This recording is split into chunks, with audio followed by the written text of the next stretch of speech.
Truth was lost and hearts were frozen. From you, Allah came a prophet chosen. Blessed Prophet Muhammad, obedient to you, taught us the things we ought to do. He taught us for certain that you are one, and that you have neither a daughter nor son. He taught us to be good to our mother and father, and that paradise lies under the feet of our mother. I love you, my prophet, and sing your praise, and follow your sunnah, prophetic ways. I love you, my prophet, and sing your praise, and follow your sunnah, prophetic ways. Assalamu alaikum wa rahmatullah. Peace and the mercy of Allah be upon you. Welcome to Back to the Prophet, where we look back to the example of the Prophet Muhammad sallallahu alaihi wasallam for guidance in our lives today. A very important event happened in the month of Ramadan. We all know that the Quran was revealed in that month. But on the 17th day of that month, in the second year after the hijrah, or migration of the Prophet Muhammad to Al-Medina, the victory at Badr took place, where a small band of very weak Muslims defeated a large organized force 3 times their size. It was truly Yawm al-Furqan, the day of decision, in which truth and falsehood, good and evil, were clearly separated, and Allah's victory was clear to everyone. On that day, angels, unseen forces, joined with the Muslims in sending fear in the hearts of a well-armed military force. Although that group of Muslims was hoping to obtain a very wealthy caravan led by their sworn enemy Abu Sufyan, yet Allah did not will that they would gather that treasure of this world. But Allah willed to show clearly to everyone in Arabia that Islam and the Muslims were here to stay. And so the Muslims rejoiced, and it is still a day of rejoicing for Muslims all over the world today, because without that victory, had they lost, as the Prophet Muhammad made dua to Allah Almighty, that if this small group are killed, there will be nobody left on the face of your earth, O Allah, who is worshiping you alone, dedicated to following the final prophet to humanity, following his mission of mercy to all the world. Now we remember that Medina was established on a constitution of human rights and respect for religious diversity and justice among everyone, no matter what their nation, race, or religion.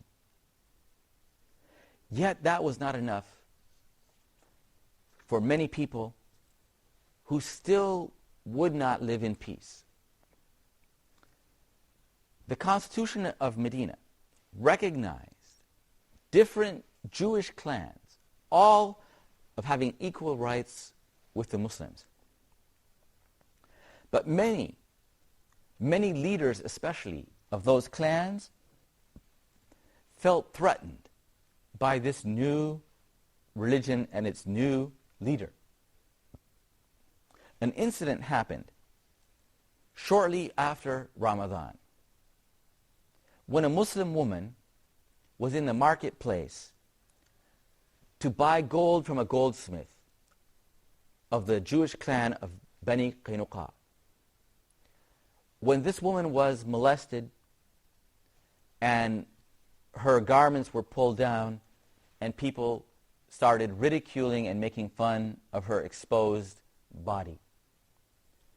When this woman was crying out in fear and humiliation, a Muslim man came and killed the man who was molesting this woman.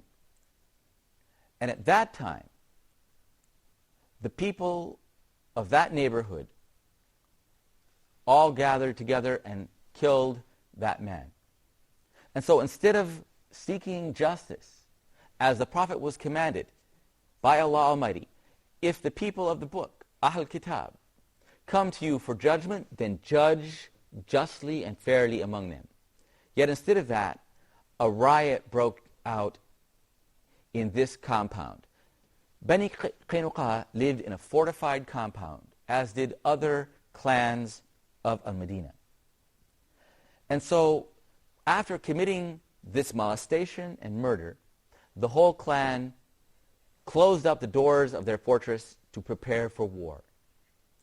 And so the Muslims besieged that fortress for 15 days. Finally, Abdullah ibn Ubay, the former leader of Medina, interceded on their behalf and asked the Prophet to forgive them and allow them to leave and go to Syria. It was the custom of many of those clans to travel in different parts of the world for business. And often they liked to live in the area near Jerusalem. And so they were allowed to do so. After that time, their leaders of the other clans started to go to Abu Sufyan, the leader of Makkah, who was defeated at Badr, and offer condolences for all of those people who were slain at that battle. Among them, Ka'b ibn Ashraf, one of their big leaders, wanted to show that he was in alliance with Abu Sufyan, despite the fact that he had signed an agreement as the foundation of the Constitution of Medina of mutual security and respect between Muslims and Jews. And so Ka'b ibn Ashraf entered into an alliance of arms against the Prophet Muhammad. But a group of people lured him outside of his fortress, his fortified compound, and killed him. And so instead of a war breaking out, there was a temporary peace in Medina. Abu Sufyan had told Ka'b that he had a force of 200 cavalry to plan an attack against Medina for revenge. But instead of invading, they spent a while in the fortress of Banu Nadir, another Jewish clan, and then attacked some Muslim-owned orchards and burned down some fences and gates, and then ran away. Quraysh had to have a symbolic show of power.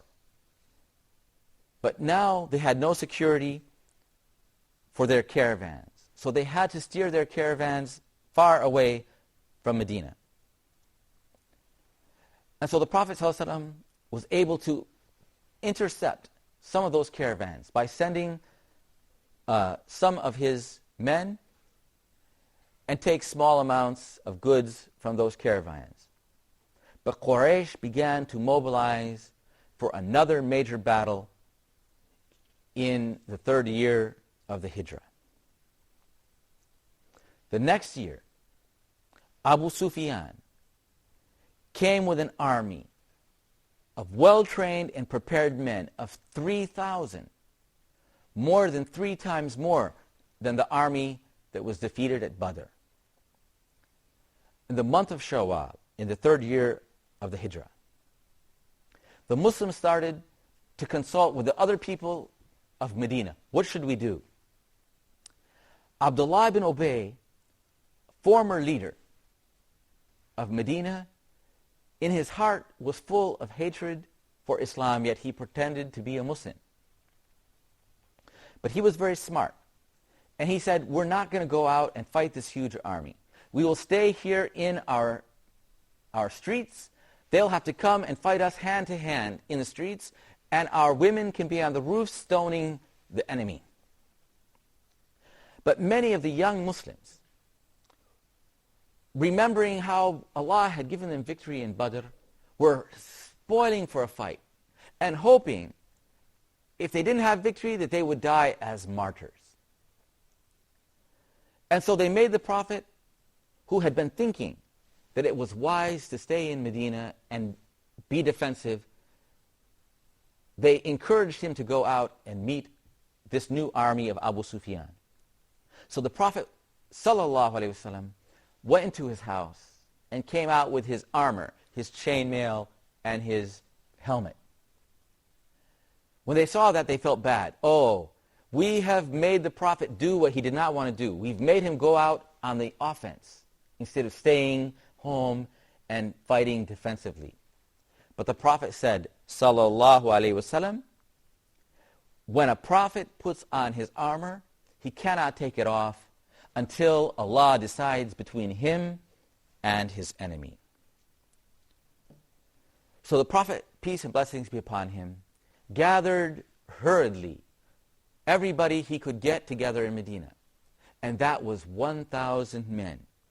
But on the way toward Uhud, where Abu Sufyan was gathered with 3,000 men, Abdullah ibn Ubay took 1/3 of the men of the Prophet and said, let's turn back. Our houses are going to be attacked. We will have to turn back. And so they left and went back to Medina.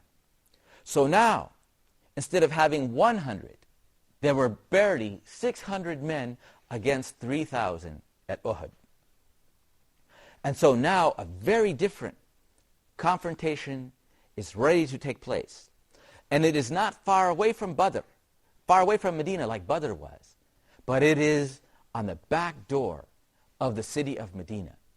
If this small group of 600 and some men were to lose this battle, there's nothing to stand in the way of this army of 3,000 and slaughtering every man, woman, and child left in the Muslim community.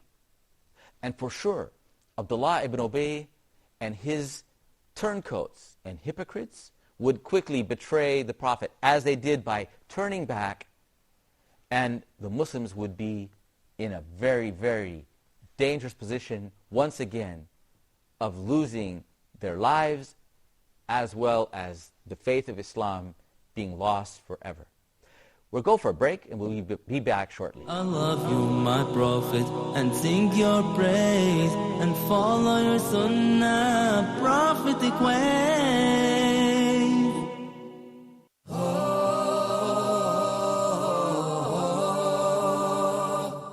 We are covering the manners in Islam that a Muslim is supposed to have in Islam. There is a strong link between having good manners and piety. And then he said, I guarantee a dwelling in the highest rank of Jannah for the one who perfects his manner. That indeed, truthfulness leads to piety, to righteousness.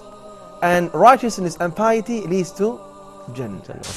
The Prophet ﷺ used to always maintain family ties. Gentleness in Islam means to treat people with kindness and with tenderness.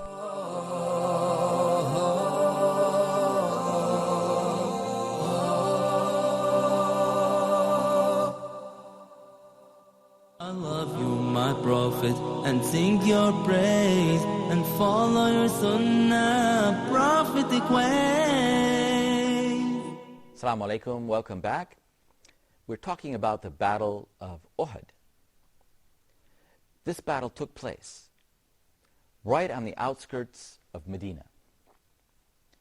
Uhud is a plain in front of a red-colored mountain which is still there and visited by millions of people every year. And this is a very important place, and there are very important things that we have to learn from this battle. The Prophet ﷺ did not choose this particular spot. But once he knew that this was the only thing he could do, he planned very carefully for the battle.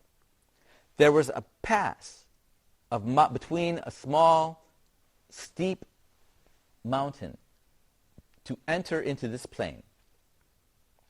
So he stationed his archers with their bows on top of this pass with strict orders. Don't give up your posts for any reason, but you must protect our flank and not allow the enemy cavalry to come from behind this mountain and attack us. So if you see us win, stay in your posts. And if you see us losing, don't come down and help us. Stay in your posts at all costs. The Prophet organized his strongest companions in the vanguard, in the forefront, so that the less tried and less trained and strong men would be behind them. And so when the army of Quraysh attacked, they were very confident when they saw their numbers. But the Muslims did not lose hope, because their vanguard, their forefront, was the strongest people in faith and training and physical and mental preparedness. And so the Prophet ordered them strictly, do not advance until I give the order. Every time Quraysh would attack, they would try to fake a retreat, but the Muslims stood their ground. They kept attacking, but the Muslims fought very strongly. And they started to panic. And they started to lose men quickly. And the women who had come with them started running away from the battle. And so the Muslims started pursuing them. And once again, Quraysh and the Arabs in general had a tactic they would do of pretending to retreat and then turning around. And so as they retreated, the Muslims advanced quickly toward them. As they were running away, they threw away their supplies that they had brought with them. Weapons, food, supplies, wealth. And the Muslims pursued after them. And some people started seeing this booty that was left behind and going to get it. And the archers who had been ordered to keep on their posts, seeing that booty and seeing the retreating enemy, left their posts and descended. And Khalid ibn al-Walid, the head of the cavalry, who was not yet a Muslim, saw his opportunity and brought his horsemen from behind the pass and attacked the Muslims suddenly from behind. And now the Muslims, who had been so full of happiness and joy, and sure that they had now had a great victory from Allah as promised, suddenly they are surrounded from all sides, and confusion spreads in their ranks, and they start to flee and run. They left the Prophet with a few of his companions around him, guarding him and protecting him, as he shouts to them to come back. But they don't listen to the voice of their Prophet. But they were in a hurry to grab booty, thinking that they were going to have an easy victory. Now they panic and run. At this point, Shaitan starts whispering to people, and a voice is heard shouting that the Prophet of Allah is dead. And people really start to fear for their lives and throw down everything and run back home as far as they could. Muslims were being slaughtered all over. And the Prophet ﷺ was fighting very bravely with very few of his companions around him. Many of the Muslims who were panicking ran up the mountain of Uhud. So the Prophet started a tactical retreat while fighting, going backwards slowly up the foot of the mountain so that the cavalry could not attack them up on the steep, rocky hill. 30 men only stayed around the Prophet sallallahu alaihi wasallam. Ubay ibn Khalaf, one of the Prophet's sworn enemies from Makkah, started yelling, "Liar!" He's talking to the Prophet. "You're a liar. Where are you going to run now?" And he attacked him with a sword, but the Prophet ﷺ was able to deflect him and stabbed him through his breastplate. As the Prophet went up the mountain, he gathered more men around him. And even though the cavalry kept attacking, they were able to repel the cavalry of Khalid ibn al-Walid. Each time they attacked, more and more of the Sahaba would fall, till finally there were only 7 of them gathered around the Prophet, peace and blessing be upon him. 7 of the Ansar and 2 of the Muhajirin from Makkah, each of them fighting to the death. But the Sahaba started regrouping around the Prophet sallallahu alaihi wasallam, and finally the archers came back and started shooting at the attacking cavalry with their bows. The Muslims were able to drive this superior army away while they were on the side of the mountain of Uhud. The Prophet himself was bleeding from his head from a gash by being hit by a missile, a sharp rock thrown at him, and a tooth had been broken. The Muslims were able to fight them off, but they were totally exhausted, lying on this mountain, when Allah sent the sakina, the peace and calm and tranquility to their hearts, and they were able to rest. But Quraysh were also exhausted. They had also been afraid of defeat and had run away. They were too tired to attack again, even though if they attacked, they might be able to achieve a victory. So they started to retreat back to Makkah. The Prophet ordered the men, as tired as they are, to follow behind them and see where they're going. And he said, if they get on their camels, it means they're going back to Makkah, because camels are slower, but they go for the long journey. If they get on their horses, that means they're going to attack Medina, our home, our children and wives. So some of his men followed behind the army of Quraysh, and they came back to the Prophet saying they got on their camels. So alhamdulillah, praise to Allah, they are not going to attack al-Medina. And so the Prophet ﷺ let them go. After this event, the treachery of the hypocrites in Medina under the leadership of Abdullah ibn Ubay became very clear to everybody. That the real danger are those people who will stab you in the back and betray their agreements. The only person you can count on, the real Muslim, is the person who is faithful to Allah and faithful to His agreements. Ya ayyuhalladhina amanu awfu bil uqud. O you who have iman and faith, you must fulfill your contracts and agreements. There is a clear lesson in the Battle of Uhud. Obey Allah and obey the Messenger. Do not give up hope, but keep fighting. If you are true believers, as Allah said in chapter 3 of the Quran, verse 139, if you really have faith, you will rise high and you will be successful in this life against all odds. This is not necessarily a lesson about military, but it's a lesson for anything in your life. If you want success in any area, in business, education, family, learn the principles of success in the Quran and the example of the life of the Prophet Muhammad, peace and blessings be upon him. Be honest and truthful and faithful, and don't give up hope. But Allah has promised.